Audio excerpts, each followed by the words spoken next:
అందరికీ నమస్కారం. నేను మీ లక్ష్మి. మెగా ఫ్యామిలీ అభిమానులందరూ కూడా పెద్ది సినిమా ఎప్పుడెప్పుడు రిలీజ్ అవుతుంది అని ఆతృతగా ఎదురు చూస్తూ ఉన్నారు. రిలీజ్ అవుతుంది అనుకునే లోపు ఏదో ఒక పోస్ట్‌పోన్ అనేది ఏర్పడుతుంది. మరి ఈసారైనా సరే పెద్ది సినిమా రిలీజ్ అవుతుందా? లేదా? మరి దీనికి ఏదైనా అడ్డంకులు ఏర్పడతాయా ఏంటి? అన్న పూర్తి వివరాలు ప్రస్తుతం నాతో పాటుగా నట్టికుమార్ గారు ఉన్నారు. అడిగి తెలుసుకుందాం. నమస్కారం సార్.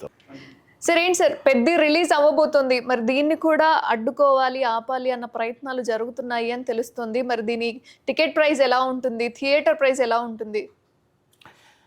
ఆపాలి అనే ఆలోచన ఎవరికి ఉండబోదు. ఎందుకంటే చిరంజీవి గారు అందరవాడు, రామ్ చరణ్ గారు అందరవాడు. అంటే 10 మందికి ఉపయోగపడే పని చేస్తారు. ఆయన సినిమా రిలీజ్ అయ్యే రూపాయి డబ్బులు వస్తే 10 మందికి సహాయం చేసే మనిషి తప్ప ఇంకొకరిని ఇబ్బంది పెట్టే మనిషి కాదు. కనుక ఆ సినిమా రిలీజ్ అవ్వాలి, హిట్ అవ్వాలి, ఆ కుటుంబం బాగుండాలని కోరుకుంటారు.